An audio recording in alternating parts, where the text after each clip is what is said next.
wife's cappuccino. My wife's cappuccino.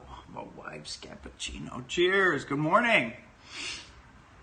Hello, Chadwick. Hello, Paul. Good to see you. Come on in. Come in.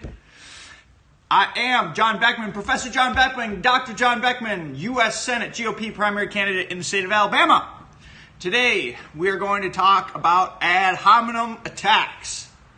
But first, before we start, get some coffee in a cup. Get some coffee in a cup. It smells good as my wife's cappuccino. Hold it up. Cheers. Let's do a citation to the simultaneous libation of Scott Adams.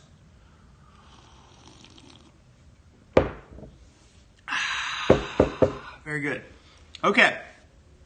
So today we're going to talk about ad hominem attacks. Because Trump made this popular again in politics, although it's always been popular. It was, again, yesterday I talked about how you see things repeating themselves. Ad hominems have been around ever since humans have been alive. They were used in the Roman Republic. They're used ever since the founding of our country. Ad hominems are something that will always be here. But yet there's always detractors saying you can't ad hominem attack people. So first, what is an ad hominem? When you hear the word ad hominem, that means that's an attack on, say, a person. So if I say Frank Luntz is this pollster, this political pollster. Frank Luntz, you're fat, you eat too much ice cream. That's an ad hominem attack. I'm attacking Frank Luntz. And people will say, ad hominems are bad. You should not attack the person. You should attack the argument. That's what they say. And they also say, well, if you attack the person, that means you don't have an argument against their argument. You just can attack the person.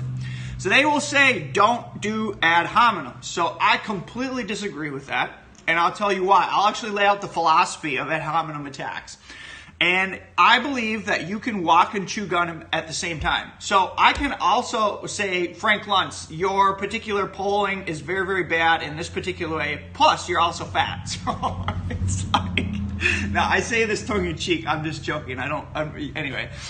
But I believe that we can walk and chew gum at the same time. And now let me explain why you would potentially ad hominem somebody. So yesterday we talked about Nietzsche and philosophy. Today we'll extend that a little bit. We'll talk a little bit more about Nietzsche and philosophy. This is something I learned from a great courses class on Nietzsche, where Nietzsche outlines basically why you ad hominem attack people. So he believes that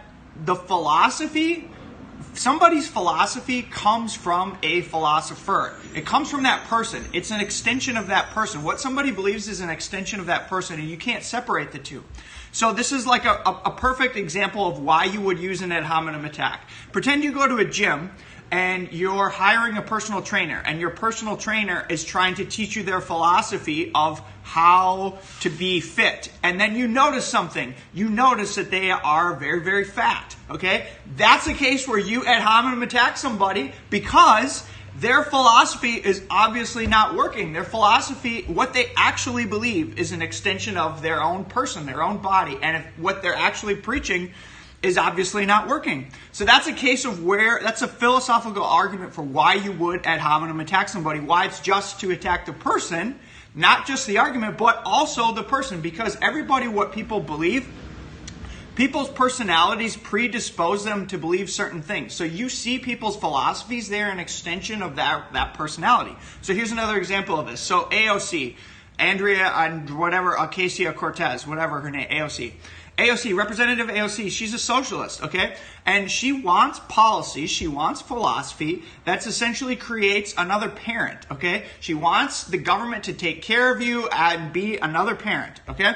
So this is an extension of her personality trait, and her personality trait is, if you watch her and look at her, she behaves like a baby. She behaves like a child. So that right there, if I say that, and at AOC, you are a little baby, you're a child, that's an ad hominem attack. But yet that ad hominem attack is a direct reflection of the policy that she advocates for and the policy that she believes. So this is a perfect case where an ad hominem attack is quite relevant, and the purpose of the ad hominem attack is to focus attention on what she believes, which is that she wants government to be another parent for you. She's a little baby. Okay? So there's a funny quote. I'll do another quote from Nietzsche. There's a funny quote. He says, most of the people that you interact with, you give them your hand. You shake their hand. But I would prefer that most of the people you interact with, you gave them your fist. And instead, it would even be better if your fist had claws. I love that quote. So he's basically saying, like, yeah, you should attack people. Let's do another sip. Cheers. Okay, the other thing that people who tell you not to ad hominem will not acknowledge is that ad hominems work. When you attack people, that focus attention on their argument, it focuses attention on them in a negative way, and it makes opponents think twice about screwing with you. So if somebody messes with you, okay, and you don't attack them back, they have a free pass to just continuously keep attacking you. If you don't ad hominem attack people, you are not putting negative reinforcement. Philosophy have made you do so much in the world. It makes so much.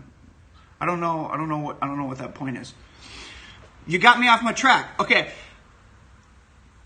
The point is, if you ad hominem attack somebody, you make people think twice about messing with you, okay? You rewire their brain. Ad hominems hurt. When you attack somebody, you put negative feelings in that person's brain, and that rewires their brain in a way that when they attack you, they're going to get negative reinforcement because they're going to know that you're going to attack them back. So this is another reason why you should ad hominem, because ad hominems rewire the opponent's brain in a way that they know that if they attack you, there's going to be a negative consequence to that. So that's why ad hominems work. Okay? Another point that why you should ad hominem, all respected people ad hominem. So, for instance, President of the United States, what happened? President of the United States, he ad hominems. He coined the term Rocket Man. Rush Limbaugh coined the term pencil neck shift. Okay? He also coins the term meet the depressed. Philosophy majors, so smart. Right away. Yeah, they do. My thing's like clicking out. I hope it's working. I'll finish here. My last point was that ad hominems, you see the most respected people do ad hominem attacks. So Nassim Taleb, who's a philosopher, Camille Paglia, who's a feminist, Nietzsche, probably one of the most well-respected philosophers of all time, all famous ad hominem attackers, famous for their vociferous attacks on people. So anybody who tells you that, well, respected people don't ad hominem and you should not attack the person, you should attack the argument, I say no, you should do both. You should attack the argument and the person. And people who say and try to tell you that you should not ad hominem attack are just trying to control you. They're just trying to make you weak and ineffective. The end. If you like the videos, you can go to eagolewolfpack.com. We revamped that website. It's awesome now. You can go to my YouTube channel. I archive all my videos. You can like, you can comment, you can share, you can follow along. Join the campaign. Vote March 3rd in the U.S. Senate GOP primary. Cheers. End.